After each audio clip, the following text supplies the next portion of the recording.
everyone. Thank you so much for joining us here at Australia House. I'm Christina Cavallari. I'm an Australian, if you couldn't tell. It's my esteemed pleasure to introduce the President of the American Australian Association, the Honourable Stephen Marshall, former Premier of my home state, South Australia.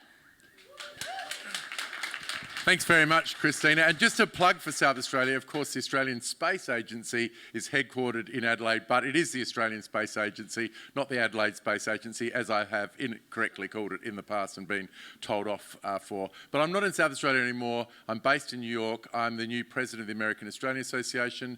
We were formed in 1948 for one goal, one mission, and one mission only, and that is to strengthen the ties between the US and Australia. And we've been doing that ever since. And one of the areas that we're super interested in at the moment is the area of space. Not just because we now have a space agency ourselves, but we know the dual use in terms of space is really something which is extraordinarily exciting. And today we've got a fantastic panel for you, and we're going to be talking about the commercialisation of space. And we've got some absolutely fantastic people who are going to share their wisdom and keep us entertained for the next hour. And I'm going to start introducing them to you now. I'm going to start with Chris Boshuizen. He's going to come and take a seat. He was a guy that was born in a place called Tumbarumba. That's true. There is a place called Tumbarumba, and he was born there. Spell it if you can. Tumbarumba, this is a guy who wanted to go and work with NASA, but he got told as a kid, you can't do that because you're colourblind. So he didn't care about that. That was just like a little tiny hurdle in his way.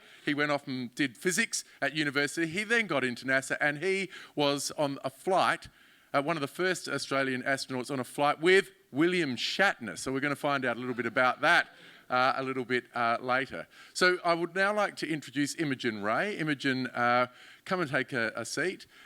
Imogen Ray, born in Australia, studied aerospace engineering at Monash University. She worked for Rocket Lab. She's now over here in San Francisco working for Zipline. We love her because she's also the Deputy Chair of the Space Industry Association of Australia. So let's welcome Imogen Ray. Now I want to introduce you to Mr. Texas, quite frankly, Coleman McCord. Come and take a seat, Coleman. Coleman was born in Texas. He studied aerospace engineering at UT, but like all good Texans, what sector did he go into? Oil and gas. So he went into oil and gas, but recently, after a decade in oil and gas, he's actually flipped over and gone into space. Why? Because he told me that he's a self-confessed space nerd, and he works for Firefly, and they just had the first commercial landing on the moon on March 2nd. So fantastic experience, and we're really looking forward to hearing from you. And I've saved the best to last because she's from my home state of South Australia, from Adelaide, Bardy. Now, Maddie is studying aerospace engineering at Berkeley. In fact, she's in the first class to graduate this year in December. She is the president of Space Enterprise at Berkeley, which is actually building, can you believe it, liquid-fueled rockets. Some countries haven't done that. They're doing it as students at Berkeley. We're really interested to hear her perspective. So let's welcome the panel. Thanks, Stephen, for those amazing intros. It's going to be hard to top, so thank you for that. And thanks, Australia House, for having us here. It's nice to be back. So you might be wondering, why are we having a session about space and space commercialization at Australia House? So actually, Australia's had a very long history with space. I'll just give you the 5-second summary of it. But we were actually have been involved in space since 1946. Which is just after World War II. As you know, the British and the Americans got a hold of the German V2 rockets, and they needed a piece of land to test them in. And so a joint Anglo-Australian commission went out into Central Australia to find a place to launch rockets. That later on became the Woomera launch site, and Australia was the third country to launch a satellite, actually, in 1960. I wrote it down here, 1967. So after that, though, Australia got a little bit quiet on the space front. We had 2 NASA astronauts who flew to space, and a third, Philip Chapman, who trained with the Apollo program, but then things got a little bit quiet. And then recently, we have a space agency, which I spent all of my time in college, at university, as we call it in Australia, trying to lobby for an agency. Finally, we have one, which is amazing. And we're also in the era of commercial space. And so our panelists here today are going to tell us about some of the exciting developments that are happening outside of government and how, commercial companies in Australia and the US and all around the world can get involved in space. So I'll start with you, Imogen. What's an example of like a commercial thing that is happening in your world in space? Yeah, thanks, Chris. I think one of the most exciting examples happened just a couple of weeks ago with 3 of our members between Rocket Lab, Varda and Southern Launch in Australia.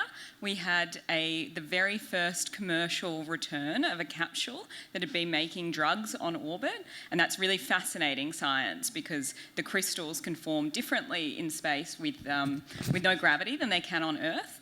And then that capsule returned down into South Australia into a commercial landing range with Southern Launch. And so that was a really beautiful confluence of 3 of our member companies doing something very exciting in space. And I think, the long-term implications of manufacturing on orbit are yet to be seen, but they're showing a lot of promise and they're really exciting for how all of those benefits can affect us here on Earth. Yeah, Maddie, I'm curious, what's a non-government thing that you're involved with that is something that only governments really have done before?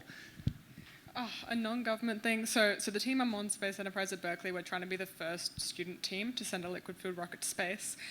We work with a lot of companies and we get a lot of money from companies. We're currently working on a $50,000 contract with Abman, who's our AM engine sponsor. $15,000 awards from other initiatives, mostly philanthropic, that allow us to keep pursuing those goals, and it's entirely non-governmental on our end. And just to put that in perspective, it has typically taken an entire nation state to build a spacefaring rocket. And I think I could probably count on fewer than 2 hands the number of countries around the world that can actually put something in space. So for a team of students to attempt to do this is phenomenal. Do you think you'll commercialize this if you succeed? It's got to be more reliable than we've got it so far to be able to do it. I mean, we wouldn't be the first team to put any rocket into space. USC's done it with a solid fueled rocket. Doing it with a liquid fueled rocket, we have had some actual interest from the Space Sciences Laboratory at Berkeley about possibly putting payloads on rockets if we can demonstrate reliability in the future. So it's a possibility. Awesome. And so Coleman, you're actually at a rocket company. You're the director of launch site development, and but I think also not exactly your job, but your company has pulled off something pretty tremendous in the last week. Probably one for the record books. I don't want to spoil the news. Can you tell us what happened? Yeah, absolutely. So Stephen mentioned at the top, so we put the first commercially successful lander on the moon on March 2nd. That was early morning on March 2nd. So if you haven't seen the footage yet, highly recommend you go look at it. It's probably one of the coolest high-definition shots of a lunar lander setting down on the surface. You can see the shadow in the background. It was, props to our marketing team. Some of that was, very intentionally done. But opens the path. I think part of the NASA CLIPS program. NASA was our customer on that mission. Was kind of opened the door for, NASA talks about taking more shots on goal, and kind of doing things. Cheaper, more efficiently. Not every program is going to succeed. We have great engineers working on the project, and we were competent and fortunate enough to get there. And then future missions down the pipe, all into the CLIPS mission, the CLIPS contract. Also looking at expanding into other commercial customers as well on the moon. Yeah, so what does commercial success look like? What do you see in the future for both of these programs, launch and landers? Yeah, so more contracts, for one. So I mentioned 3. We have 3 now, totaling over $400 million. So gives you context for, what Maddie's up against, trying to work with budgets of $50,000. I want to just comment on how great of an achievement that is, too, with very limited budgets. Yeah. But, in the meantime, NASA can't be the only customer. Looking to truly kind of evolve that space ecosystem, number of resources on the moon that will be useful for future space exploration, water, methane, rare earth minerals, that kind of thing. So we're really kind of building the infrastructure, building the highways, so to speak, the train tracks to kind of get there. Yes. So Imogen, at the Space Industry Association, what is sort of tell us a little bit about the organization, and what does commercial success look like for that group, and how are they trying to help? Yeah, absolutely. So we have over 70 member organisations in the Australian space industry, or organisations who are participating in some way, and that's all the way from the very end of the space value chain, so data processing or selling images from satellites, that kind of thing, all the way through to launch providers at the very start of that process. And one of the ones that doesn't get enough shouting out that we do really well in Australia is ground stations. So for launch companies, a lot of the time, or anybody or anybody operating a satellite as well, most of the time, if they're launching from the US, one of the first passes that they get to see whether their spacecraft is healthy or understand where their rocket's heading is actually in WA, which is a really, really cool, special thing that we have all of that information and that we connect with so many different organisations by having those ground stations in Australia. So they don't get enough of a shout out, but they are our quiet achievers, those ground stations. For the non-Australians in the audience, WA is Western Australia, which is the giant state that occupies the full left side of the map. Thank you, Chris. Of Australia. Yeah. So Maddie, so you were in the inaugural class of Aerospace at Berkeley, and the theme of this is the race to commercialize the final frontier. I feel like Berkeley is a strong runner in that race. What is Berkeley trying to do with development, and what are some areas of research that you think have promise for the future? Yeah, so Berkeley is trying to get into the race pretty late, in my opinion, but they have started up an aerospace program. One of the really, really big initiatives that they're working on at the moment is collaborating with the NASA Research Centre that's right there, that you're very familiar with. You worked there. NASA Ames Research Centre, they're starting up the Berkeley Space Centre. The idea is to actually have students living there and studying there, and building up a tech playground for startups to come in and build. Key areas of research that they're looking to hire into at the moment are hypersonics. That's a really strong area. Looking at really materials that can withstand really high heats. NASA Ames is at the forefront of high heat material testing, and they have been since the Apollo days. And then also in the materials science field, which Berkeley has historically been extremely strong in chemistry and materials science, so playing to their strengths as much as they can. So if you could fast forward 10 years, what do you think would be different about the space industry if you were successful?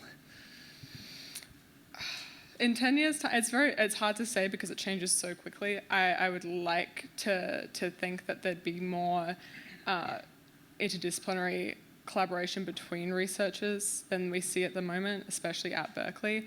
But overall, seeing a broader array of different business models and types of industry, looking at, we're going to be moving away from just a space to Earth kind of industry to a space to space industry where companies are coming in and providing resources for other spacefaring companies instead of just providing resources back to Earth. Yes, actually, you bring up a really good point. There's an old saying that no money is spent in space. All of the space business happens on the ground. I mean, we have telecommunication satellites for people on the ground. We send astronauts to space, but then, all of the contracts to feed them, provide fuel, air, water, all of those things all happen on the ground. So we don't really live and work in space yet. So what is maybe a question for all three of you, what does a future space economy in space actually look like? Yeah, so, I'll quote an American movie. If you build it, they will come. It's Field of Dreams. You have to, you have to build the infrastructure in order to get there, right? So that's kind of what, we at Firefly are especially focused on right now is kind of, creating that infrastructure to be able to enable the market to make the decisions on what they want to go achieve. We're a for-profit company. We're not only, our customers are interested in science. We of course are interested in moving that forward. But at the end of the day, it's the money that's going to drive the decisions, and we have to have that infrastructure there to be able to go chase those opportunities. Imogen, what do you think? What's the space future look like? I think even if we look at the last couple of decades of the space industry and how it's grown, it's just becoming cheaper and cheaper. But it's still very expensive to get out to space. The dollar per kilo, we're still talking sort of in the realm of anywhere, depending on which launcher you're with, anywhere between sort of like $10,000, $20,000 a kilo. That's a lot of money to get equipment to space or to do whatever experiment it is that you might need to do in space. And so what the future looks like for me is that it's all happening in space, and that we are actually self-sustaining, and that we can build factories in space with the resources that are already there. We have all of the primary materials out in space to do that. And I'm really looking forward to seeing it in my lifetime, that we're actually making the factories that then make the things that then come back to Earth. And that's what I think the future So what's looks holding like us up? there. Why have we not done that yet? I mean, NASA, the space station has been available for manufacturing and research for 20 years, but very few things are made in space. Why is that? Yeah, I think there's a lot to do with basically innovation on the robotics side is really the key thing. The space station is very expensive to do anything on, mainly because you've got humans there, and they're very expensive to keep safe. As brilliant as the International Space Station is, it is very difficult to get your experiments on there. It takes a long time and it costs a lot of money. And so I think in the next few decades we'll see, a lot of acceleration on the robotics side that can enable that. Yeah. So Maddie, what are some research topics that you think can really help accelerate this future in space? I think, having a sustained human presence in space is a really important part of growing the in-space industry. And we, like Imogen said, it's really expensive to keep people safe, and we don't understand enough about it. Making human safety cheap in space is really important. I do research in this area. I do research on combustion processes and microgravity. We had experiments on the ISS, and to contextualize that, this project started in 2009. We got our first experiment on the ISS last summer. And the funding for that project is wrapping up about now. So we had about 2 days of experimental time after over about 15 years of research. But that type of research is really important because fires in space, which have historically caused trouble with a lot of human missions, we don't have the equivalent of smoke detectors that actually work very well. So there's a lot of small details like that make it really expensive to maintain astronaut safety. And if you can't maintain human safety, then there's no hope for having a sustained presence and growing that industry. Right, so to really be sustainable, what does that look like? How do we become responsible actors in space? And, Coleman, I'm curious, having just landed something on the moon, are we creating now moon debris? Are we polluting the moon? And what about low Earth orbit and space debris? Do you have any thoughts on that? Yeah. So I can't comment a little bit. So I don't think I've mentioned our Elytra on-orbit vehicle yet, but we're actually building vehicles that are capable of kind of controlling the space debris problems, certainly in low Earth orbit. Is debris on the moon going to be a major issue? I don't know. I don't think so personally. No more than it's trash, right? So if it becomes dense and populated enough, then maybe. But no, I certainly think that the space debris issue is certainly something that we as an industry need to start paying more attention to. Just a glancing blow, it doesn't matter how big it is, but if something's moving at 17,000 miles an hour, it's going to cause a lot of damage. The way I like to describe space debris is imagine you had a car and you're driving down the freeway and your car broke, so you got out of it and you left it there.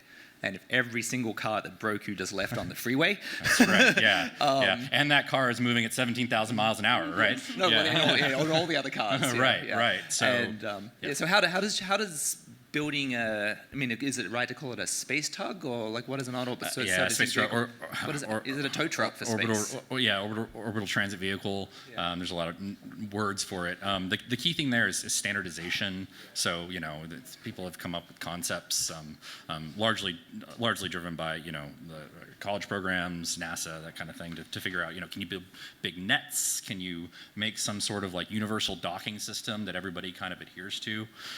There's I think still questions to answer in that area, but it's going to become increasingly important. We've seen the number of satellites in low Earth orbit have absolutely exploded over the last couple of years. So it's certainly something that we need to all work together to figure out a solution to. Yeah. Imogen, does the Space Industry Association take a view on space debris, and do you have any standards for responsible behavior amongst members, and is that a thing? Yeah, I think, it's a tricky area because I think at the moment there's not really been enough major events that have happened to do with space debris to actually propel anybody into a lot of action yet. And so we haven't really seen that. There's a lot of predictions, and there's actually a lot of people tracking space debris and making money off that tracking for everybody to avoid it. So there hasn't really been that impetus yet. And so, the way that I see it is that either governments, are going to have to step in. There's, clearly there could be a market failure here, and that's the role of government, to step in and regulate and say, we need to be more responsible about this. Or if that happens, then there's the potential for other organisations to make money off that, to deorbit spent stages or, satellites that are no longer used or that kind of thing. So, I don't know what the future looks like there, but I think it's going to take a couple of key events before I think anybody is propelled into really treating the problem as seriously as we think it will be. The key event is bad news, right? It's bad news, yeah. Yeah, that's kind of scary. So where's the line between government and commercial responsibility here then? And I think that's a dynamic that's changing every day. Yeah. As these companies are accelerating and innovating and doing things that were previously the roles of government, governments have to be quite responsive and have to be agile enough to respond to new industries and to new products. And so I think, we are going to see the role of government in more regulating, making sure that everybody's safe, and, that public safety piece, that, sustainability piece as well, on the space debris side. But I think, it's a dynamic that's constantly shifting. So I hope that we see government more proactive in terms of accelerating the industry and investing in early stage startups, and acting in that way and buying products as a service rather than necessarily owning them, as has previously been the case. Yeah. So just a slight change of gear here, because we are at Australia House. I feel like I should ask, certainly the two Australians, what made you come to the US to work in space? Maybe Maddie, do you want to, what got you to Berkeley? I think for me there was a really strong desire to study in a location where I had a lot of proximity to industry that was doing really exciting things.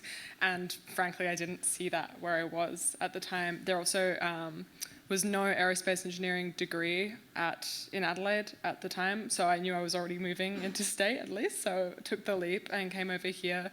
And then especially moving somewhere like the Bay Area where everyone's there. There's so much industry that's right there.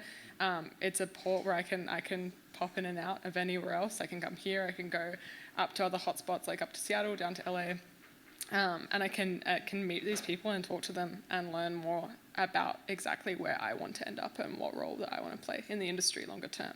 It is funny that all three of us are currently in the Bay Area too. I find that amusing. So what got you over here, Imogen? What was the appeal? Yeah, well, I had been working at Rocket Lab for the 3 years prior to moving over to the States, and I think having been in a startup dynamic and seeing a company grow that was headquartered in the United States, it really showed to me sort of the potential of being located in the United States and having being surrounded by people who didn't have quite as much tall poppy syndrome as we have in Australia, and have these big, wild, hairy dreams, and then go out and pursue them. And that sounded really exciting to me. And does everybody know what tall poppy syndrome is? Yes. Do you want to tell us? Yeah, it's like being fearful of like bragging or like like talking about yourself too much and like showing off, I think. That was part of my work training because I work for a New Zealander. Oh, yeah.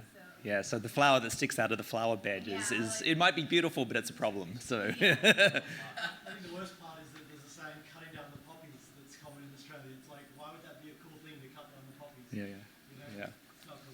It's not cool. Yeah, so that was, now I'm distracted. Where was I?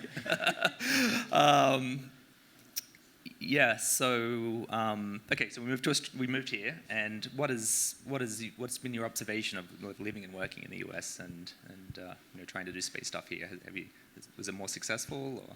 Yeah, I think it's just a very different dynamic. I think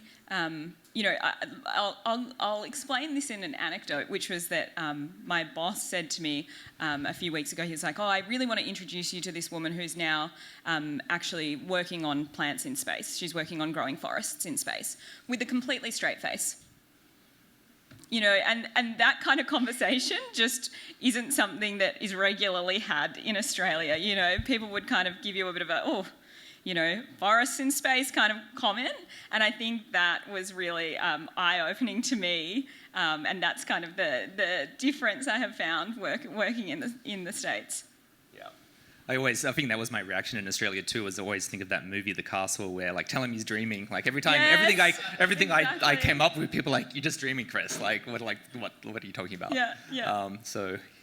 Awesome. So Coleman, you don't yourself have necessarily a direct connection to Australia, though we think we can fix that. But what is you're the director of launch site development. Do you think you'd be interested in launching in Australia? Absolutely. For the right, the question is always like, what? I'll go back to this. Like, what's the market driver? As Imogen mentioned, I think earlier, there's kind of this rich history of space in Australia that I don't think is really well known throughout the industry. You have a number of satellite manufacturers there. Obviously, you used to work for Rocket Lab. There's Gilmore is upcoming on the LSP side. So we're always looking for opportunities. We recently expanded into Sweden. So we are going to be building a launch site for Alpha up there in S-Range, Sweden. Alpha is your small to medium launch vehicle, right? That's right. Yeah, I kind of call it. It's like the biggest small launcher. So about 1,000 kilograms to low Earth orbit. And we're kind of looking at, it's somewhat of like a franchise model. So how do we, keyword in the industry right now is sovereign launch. So how do we give individual countries the tools, especially it helps, for folks that are in NATO and Five Eyes, CONUS type stuff, how do we give them the tools to kind of create their own programs, kind of building up on the technology that we've created here in the US. So yeah, absolutely, always interested. I'd love to give the pitch for launch in Australia if I can. Yeah, absolutely. Online or offline, yeah. I mean, Australia has a lot of unique features that make it a really interesting place to launch and a really interesting place to grow a space industry. One is that if you need natural gas, got a lot of it. You need liquid oxygen, got a lot of it. Can manufacture that with ease in Australia. Got a lot of land. If you need to land anything in Australia, if you want that end-to-end process where you're launching, returning, all on the same soil, we also have fabulous scientists at Geoscience Australia to also do all of that processing in Australia. We have fantastic engineers who thrive over here, as you can see, and they're a lot cheaper than the US engineers as well, might I add. Until we get hit with San Francisco cost of living. Exactly. So I think there's quite a number of features. We're obviously in a geostrategic location. We have a regulator who is really easy to deal with. You can ask VADA all about it. Super easy to deal with, can be very quick with processing anything that's needed for startups and for small companies. And yeah, I just think it's a great place to be. All of the companies are really collaborative because it's a smaller industry. I think we work together really, really, really well. Yeah. So I'm curious, though. I mentioned in the beginning that we were this part of this piece of land that the Brits were trying to launch rockets from and test rockets. And I think also Australia's #1 export is iron, I think, and mining. So we have this big piece of land. We dig holes in it and we blow stuff up on it. Is there a role for Australia other than just being a giant piece of dirt?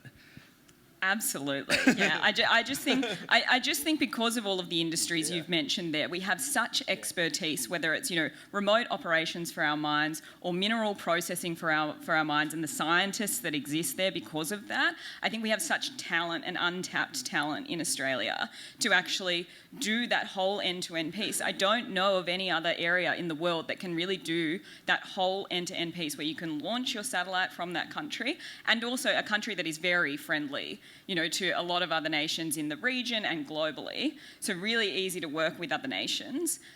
To launch from that same area, to return whatever it might be, to that same country, process it on soil, and then do it all again.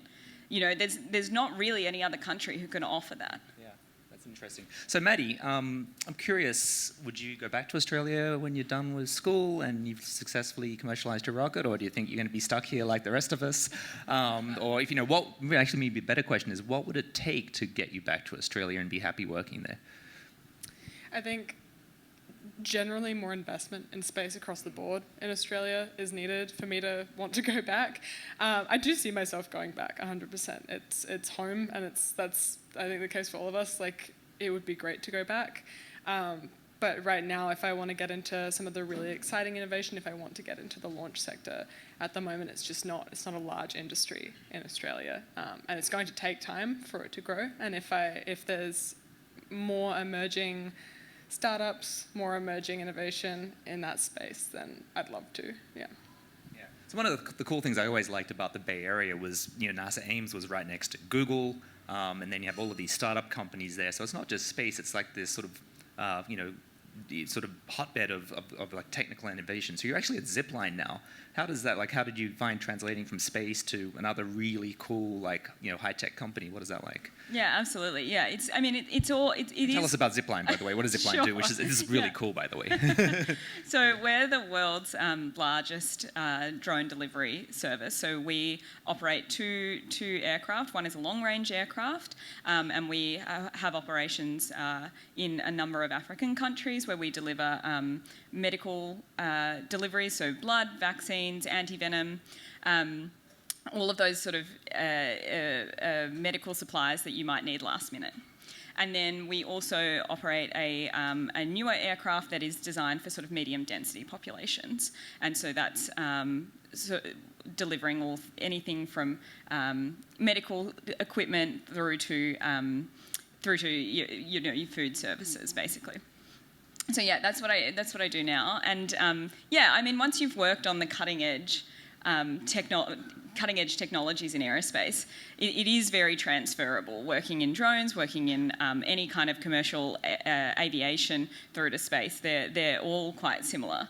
You know, it's the application of kind of a strategic, can-do mindset will allow you to succeed in any of those kind of startups. Yeah, and so Coleman, you kind of did the reverse journey. We heard from Stephen about how you started in oil and gas and then moved into, by the way, there's a huge source of oil and gas in Australia, I just learned. So, but yeah, what was it like getting into space and finding your bearings there?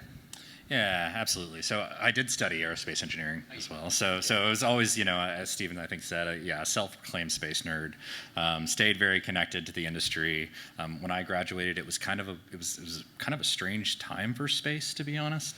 So you know, like Stephen again, like you know, like every good Texan, the fallback plan was oil and gas. But really, to me, getting back into aerospace was really like coming home. I was never really, you know, emotionally attached to oil and gas. It was a means to an end.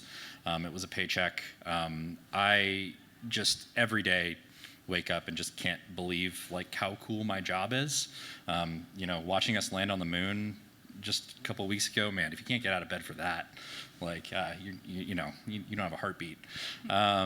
So yeah, you know, I always just like being on the cutting edge of exploration. Like, yeah, a lot of it is it's industry jargon. It can be a little bit cheesy, but you know, I really feel it. I mean, it's something that I'm both passionate about. In addition to, you know, have had great opportunities in the industry with my company. Being in a startup is a very different environment than I was in the past. So yeah, it's night and day. My wife tells me all the time, like, just how different I am when I come home at the end of the day.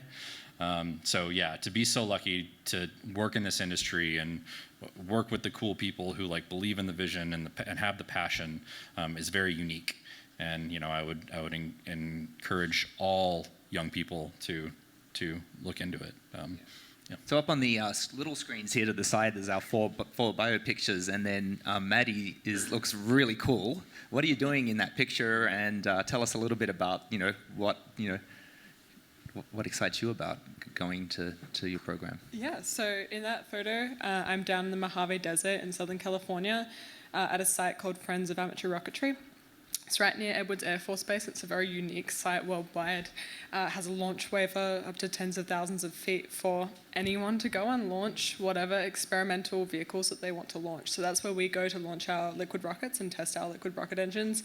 At that point in time, I was on the operations team for our vehicle Eureka 2. So I'm there all geared up in my cryogen gear, ready to fuel our rockets up with liquid oxygen, liquid propane, and I got to be that fun person at the very end that gets to twist the igniter arm key, and if anyone blows up on the pad, that's me.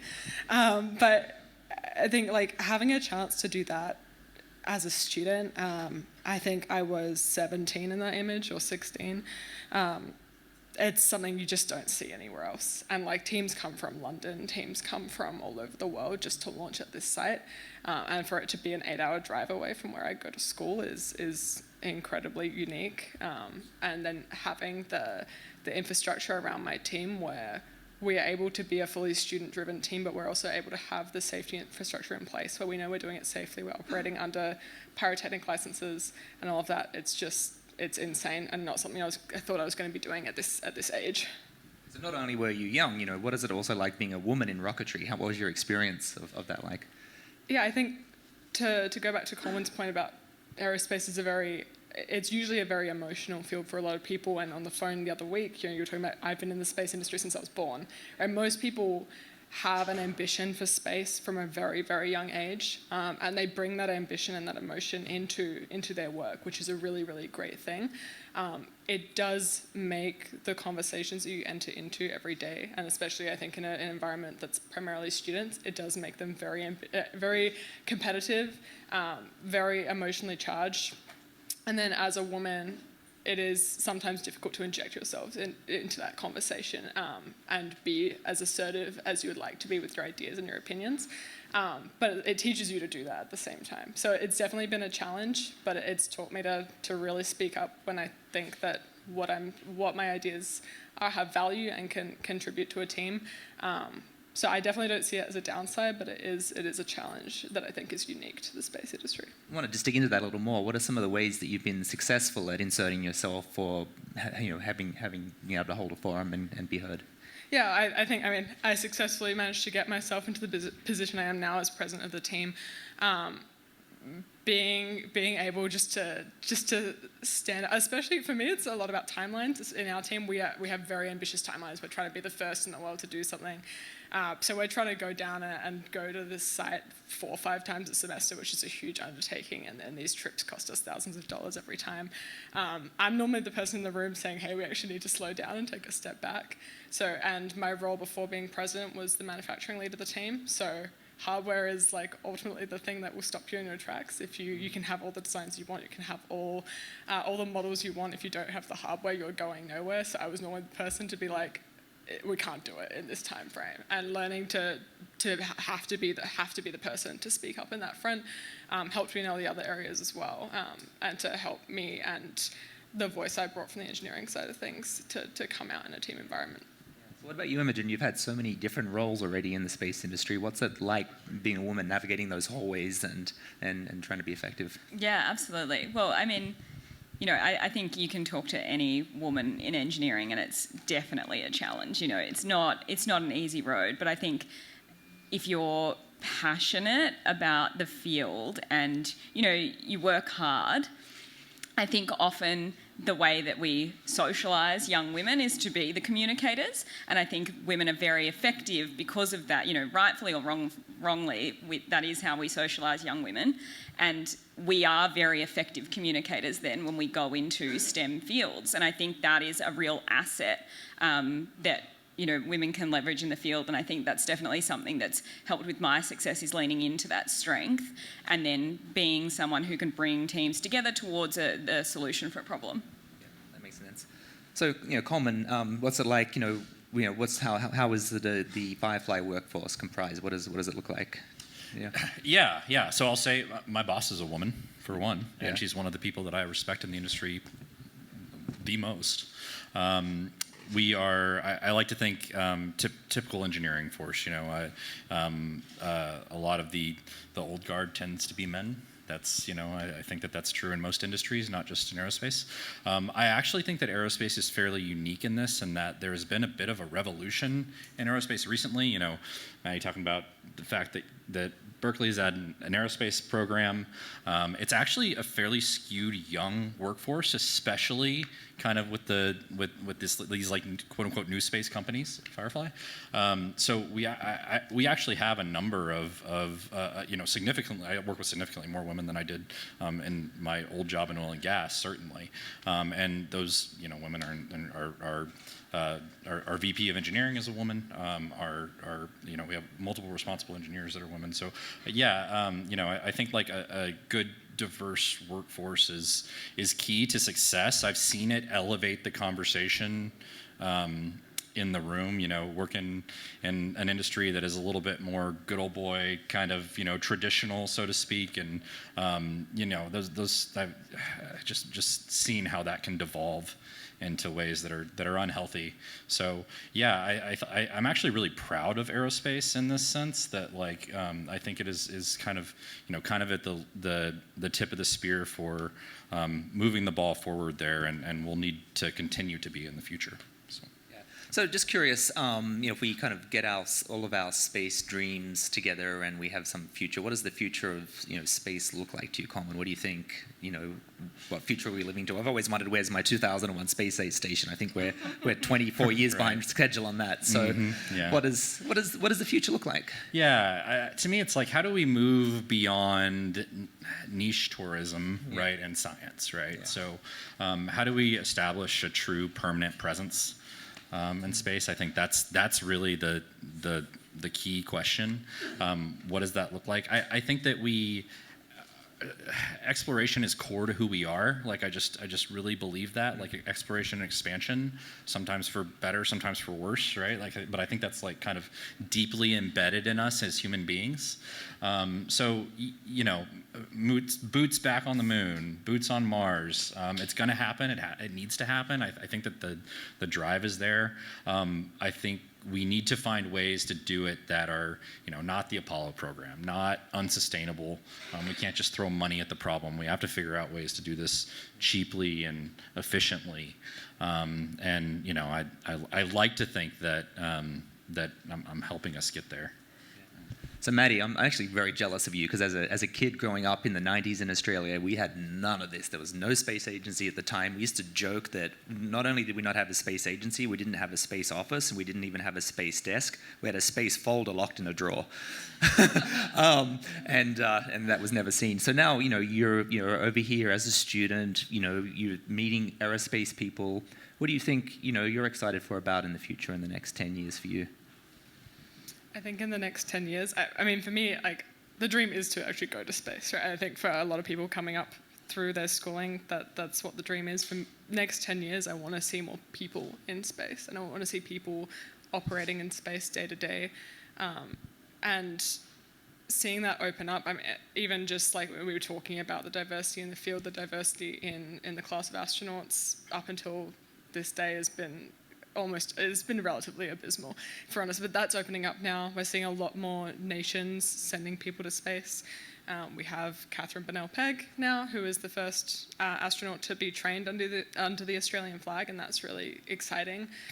And for her to be travelling around Australia recently as well to sort of share with students and other people that are in their formative years that it is a possibility. That's what I'm most excited for at the moment.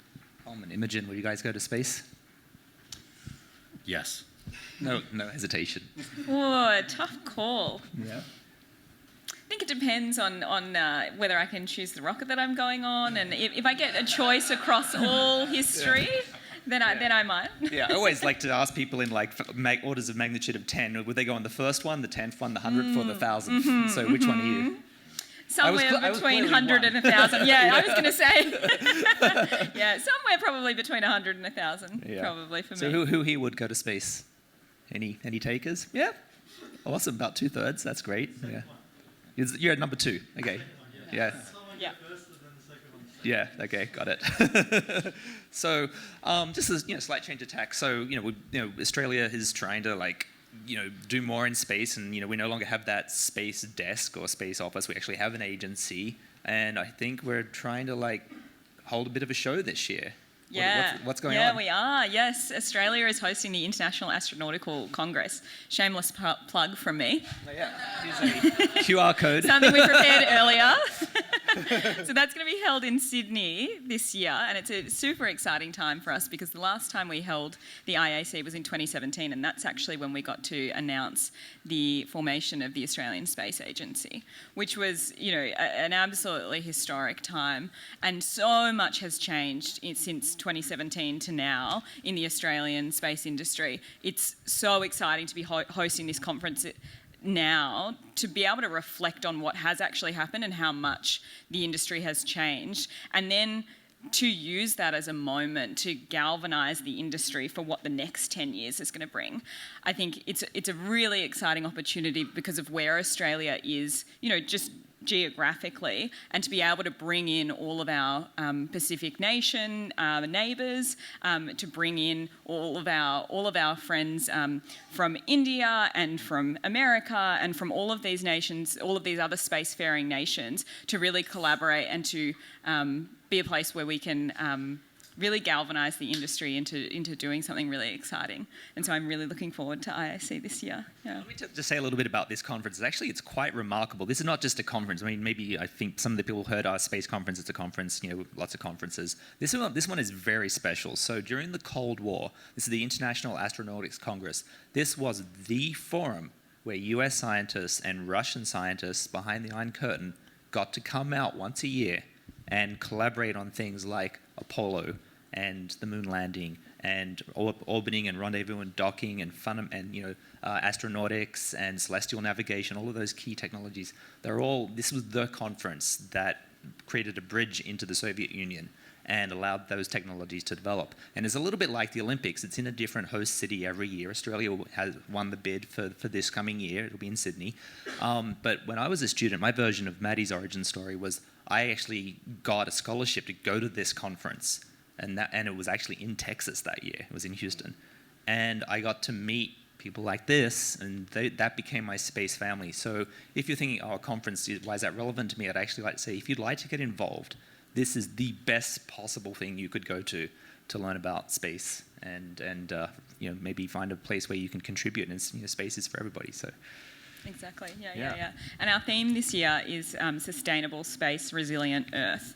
And so that is really important, and for Australia, and also, the reason why we chose that message is really twofold. It's about ensuring that the activities that we're doing in space are sustainable for future generations, that we can all use space responsibly, but then also on the other side that we've protected space for future generations, but also that the data and the information and the science that we're learning in space is actually shared equitably across all nations, and that countries like Australia can lead the way in those collaborations and in making sure that data is actually, and those learnings are shared equitably. Yeah, so you mentioned sustainability. So what does sustainable space activity look like? And maybe I'd love to hear from all three of you on this one, actually. Yeah, well, it draws back largely to that space debris conversation we were having before. It's, how do we actually protect the environment out there and, all work together in a way that we can use it forever, and how do we actually collaborate? Because mostly we can't solve these problems on our own. It does take international collaboration and drawing on each nation's strength, like Australia in remote operations, like Australia in, mineral processing and those kind of things, to actually solve these big challenges. So I'd love to hear your thoughts, Coleman. Yeah, I agree with the space debris situation. I think regulating responsibly. So I think the FAA is actually doing a lot of good things in that space where, we talk about how we passivate, to get too technical, but how we passivate our launch vehicles after we launch, basically, figure out what their deorbit plan is, that kind of thing, is very important. The international partnerships, like you mentioned, I think is going to be so key for that, and making sure that everybody is being held to the same standard will be the only way that we're effective at that. But I also want to say, from a sustainability standpoint, it's not just the kind of technical response. It's the financial response, right? So you have to have launch vehicles that are lowering your cost of kilogram to orbit. You have to have the landers and the on-orbit vehicles that are getting you there, and you have to have that infrastructure in place that you can do things relatively responsibly and cheaply. Because the truth of the matter is, like, this technology is not new, most of it. Right, there are things that we are doing at Firefly. There are things that other LSPs and on-orbit vehicles are doing that are new when it comes to materials and that kind of thing. But the rocket technology has been there since the 60s. So why have we not made significant progress since the Apollo program? It's because of costs. So finding out a way to do that commercially, bringing down the cost. That's really what's going to kind of unlock this future for future generations. Is sustainability a conversation that happens in academic settings? It definitely is, and I think that another key part of it is actually about awareness, and I think like space domain awareness and understanding where these issues lie. We do a okay job at it at low Earth orbit level, but as we're increasing activities further afield, we don't do a very good job at it in the cislunar space. As we're starting to see commercial activity actually going out to the moon, there's not a lot of work being done in making sure that we understand exactly what the risks are as we work in those spaces. And maybe if we can do a better job at that, we don't have to have that incredibly negative event occur for someone to start paying attention to it. And there are people starting to work on it. Pete Warden, who was famously the helper of startups, he's got his own startup now, and he's actually working on a bit of cislunar space domain awareness, but it needs more attention. Pete Warden is my old boss actually at NASA Ames, so he was infamously one of the people on the Strategic Defense Initiative, aka the Star Wars program in the 80s, and then later on became the director of NASA Ames Research Center and the guy who hired me to go there. So just want to do a quick time check. How much time have we got left? Who's five-ish minutes? Yeah. 5. Okay, cool. Was there anything anyone wanted to say that I haven't asked? Anything I missed? I think maybe if I can talk about like my hope for what Australia might look like by the time that I want to go home. Okay.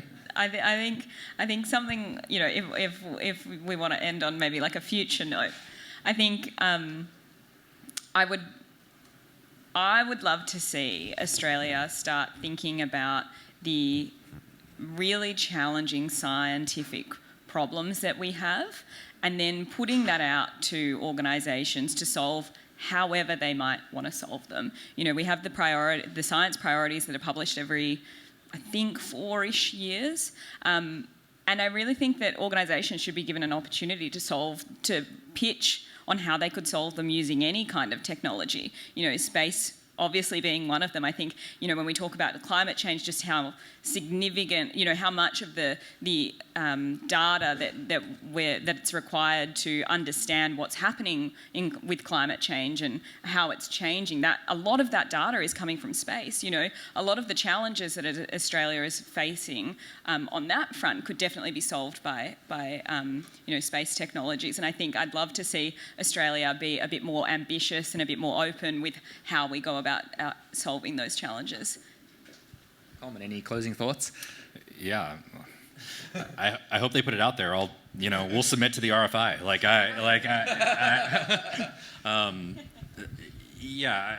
like the idea of closing on a future response too. I just think I can say for me personally, we talked about career transitions and all of that. I'm very kind of energized and excited. I love the fact that Australia House is hosting a forum to talk about space, and that people show up to listen to it. We're kind of at this like unique inflection point in our industry. And it's just a very exciting time to be here. I feel very honored to be invited. I feel very honored to be a part of the industry.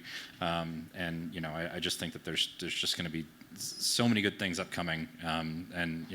Excited for our new generation of folks coming into the industry as well.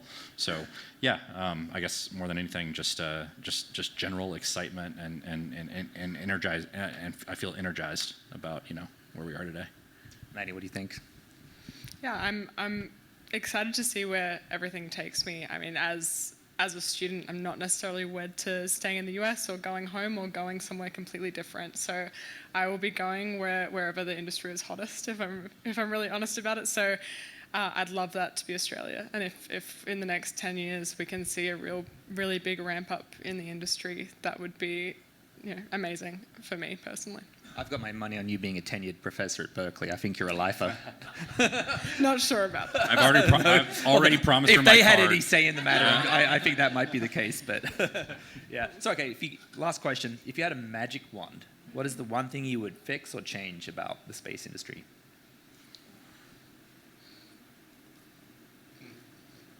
You didn't expect that question, did you? None of you.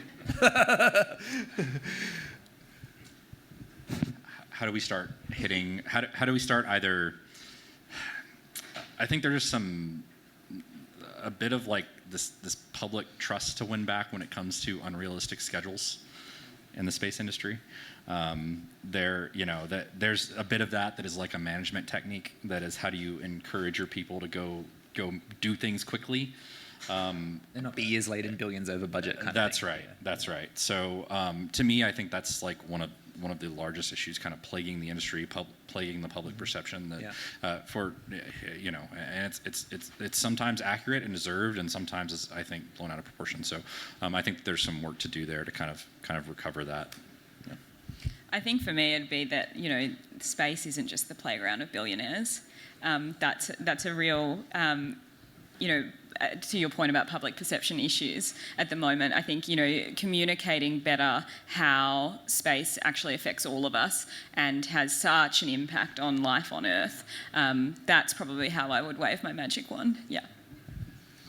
Yeah, I'd love to see a bit of a separation between the industry and whatever the geopolitical climate is at the time. Like, space has been inextricably linked to the geopolitical climate. Historically, the Apollo program wouldn't have happened if some president didn't get up on a stage and say, by the time this decade is out, I think that a separation in that field would allow collaboration to open up a bit more internationally, and I think that's really needed. Yeah, that's an excellent point. Great. Well, with that, I'd like to thank our panelists, and it's been a wonderful conversation. Hope you guys enjoyed it, and thanks for visiting Australia House. Thank you so much to our panellists. Thank you so much. Who's going to space now? Thank you so much for coming. Stick around. We have another session at 4 o'clock all about showcasing Australian TV and film.